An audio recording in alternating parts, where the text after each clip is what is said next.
Hey guys, welcome to Devbhoomi career point. तो देखिए, आज था प्रवक्ता का स्क्रीनिंग एग्जाम, जिसमें उत्तराखंड के जो क्वेश्चन पूछे गए थे उनको हमने सॉल्व करवा दिया है। यहाँ पर हम देखेंगे हिंदी में जो 20 क्वेश्चन पूछे गए थे वो किस प्रकार के क्वेश्चन पूछे गए थे। और ये काफ़ी महत्वपूर्ण भी है आपके अपकमिंग एग्जाम्स के लिए, क्योंकि यूके ट्रिपल एससी में भी हिंदी के प्रश्न पूछे जाते हैं।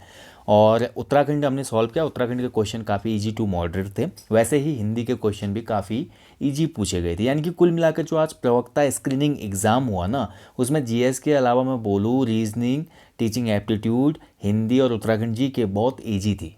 जीएस के क्वेश्चन और साइंस के कुछ क्वेश्चन उसमें थोड़ा टफ थे। बाकी पेपर बहुत आसान था, इसलिए जो कट ऑफ रहेगी वो ऊपर ही रहेगी। आप मान के चलिए कट ऑफ जो रहेगी लगभग वो 60 to 70% से ऊपर ही रहने वाली है। ठीक है, तो आप अनुमान लगा लें कितना ही रहेगा। तो चलिए हिंदी का कोई यहाँ पे जो पोर्शन था वो सॉल्व करते हैं। 5 खंडों में पेपर था। पहला खंड था टीचिंग एप्टीट्यूड का, फिर उत्तराखंड जीके आया था, तीसरे में जीएस आई थी, चौथा पोर्शन था रीजनिंग का और पांचवा पोर्शन था हिंदी का। तो ये 5 खंडों में पेपर था। और इसमें हिंदी का जो क्वेश्चन है, पहला क्वेश्चन देखिए, नस्वर। नस्वर का विलोम पूछा गया। तो नस्वर का विलोम होता है शाश्वत। ठीक है, नस्वर का विलोम होता है शाश्वत। अगर देखिए यथेष्ट शब्द का विलोम क्या होता है, तो यथेष्ट मतलब जितना चाहो प्राप्त कर सको, यथेष्ट बोलते हैं ना, यथेष्ट धन, यथेष्ट सम्मान। तो यथेष्ट का विलोम हो जाएगा अपर्याप्त, यानी कि कम। Option C. ठीक है, चलिए बढ़ते अगले क्वेश्चन की तरफ। संयोग शब्द में किस उपसर्ग का योग क्यों है? तो देखिए, उपसर्ग प्रत्यय की हमने वीडियो दी है चैनल की प्लेलिस्ट में, हिंदी वाली प्लेलिस्ट में। उपसर्ग क्या होते हैं? तो उपसर्ग वो शब्दांश हैं जो शब्द के प्रारंभ में जुड़कर शब्द का अर्थ बदल देते हैं, और प्रत्यय वो शब्दांश होते हैं जो शब्द के अंत में जुड़कर अर्थ बदल देते हैं। तो संयोग की अगर हम बात करते हैं तो संयोग जो शब्द है वो सम धन योग से बना है। ठीक है, सम धन योग, यानी कि सम उपसर्ग लगा है इसमें। तो सम कहाँ पे है? ऑप्शन बी में।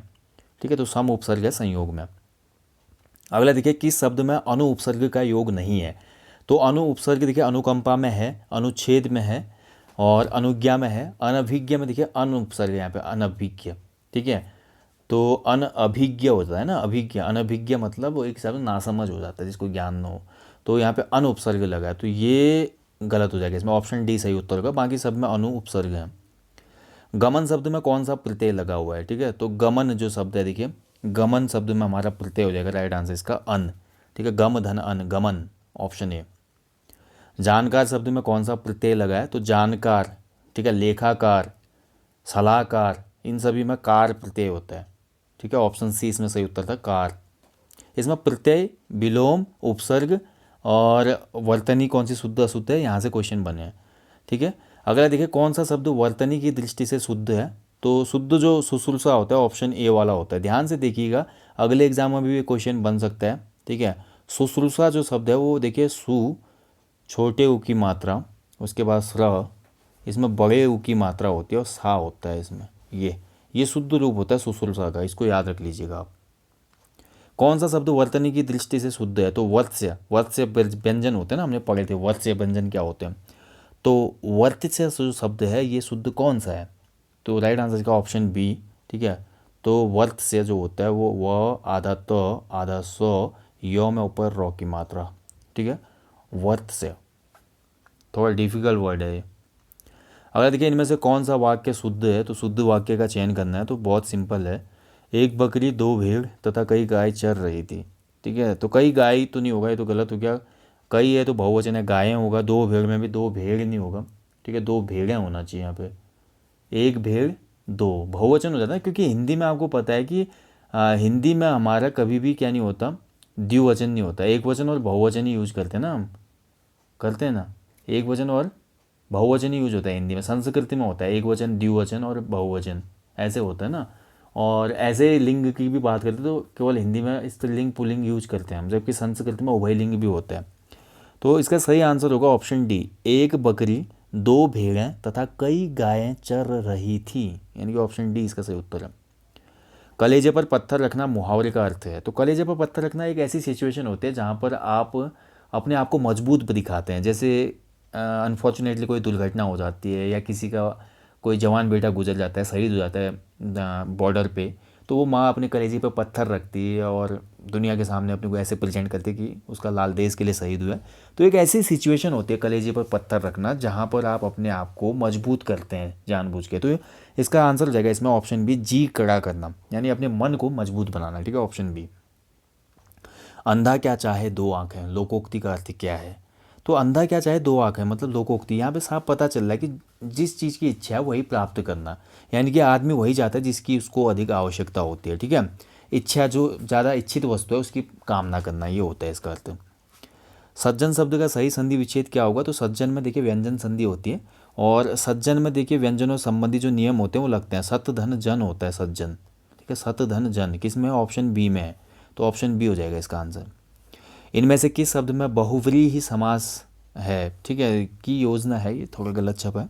बहुव्रीहि समास किस में हो जाएगा? तो बहुव्रीहि समास का उदाहरण क्या है? जब समास को करते हैं ना, कंटिन्यू करते हैं इसमें बहुव्रीहि समास में, इसमें क्या होता है कि समास का तीसरा ही कोई अर्थ निकल जाता है। तो यहाँ पर जो बहुव्रीहि समास का एग्जाम्पल है वो पीताम्बर है। पीताम्बर का अगर हम समास विग्रह करते हैं तो ये निकलता है, पीला है अंबर जिसका। अंबर का मतलब कपड़ा होता है, पीला है अंबर जिसका। ठीक है, एक अंबर का मतलब आकाश भी होता है, यहाँ पर कपड़े से मतलब है। पीत अंबर यानी कि पीला है अंबर जिसका, पीला है कपड़ा जिसका। तो पीला कपड़ा कौन पहनता है भैया? पीली धोती हमारे श्री कृष्ण जी पहनते हैं, यानी कि पीताम्बर जो शब्द हो गया तीसरे अर्थ में यूज हो गया ना, कृष्ण के लिए। जैसे गजानन हो गया, दशानन हो गया, ये सभी बहुव्रीहि समास के एग्जाम्पल हैं। दशानन का मतलब क्या होता है? 10 है आनंद जिसके, 10 है मुख जिसके, लेकिन 10 मुख किसके थे? रावण के। किसी तीसरे पर्सन के लिए अर्थ निकल गया, तो यहाँ पर हमेशा होता है बहुव्रीहि समास। ऑप्शन डी इसमें सही उत्तर था। महात्मा शब्द में कौन सा समास है? तो महान है जो आत्मा। ठीक है, यानी कि कर्मधारय समास होगा इसमें, ऑप्शन सी।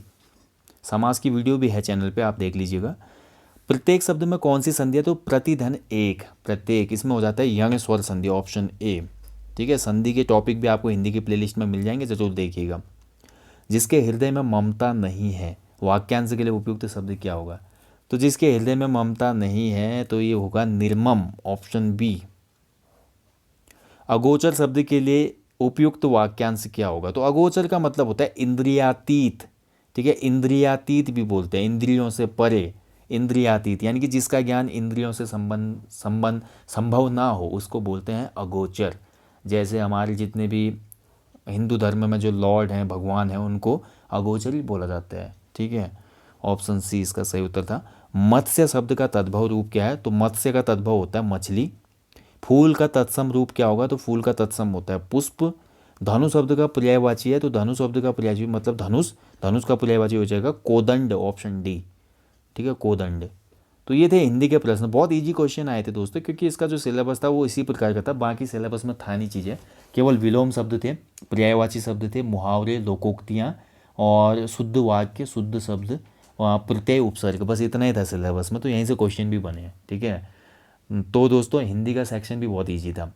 तो कुल मिलाकर लेक्चरर जो स्क्रीनिंग पेपर हुआ है, ये कुल मिलाकर लोक सेवा आयोग का पेपर तो है, लेकिन उस तरह का लेवल देखने को नहीं मिला इसमें।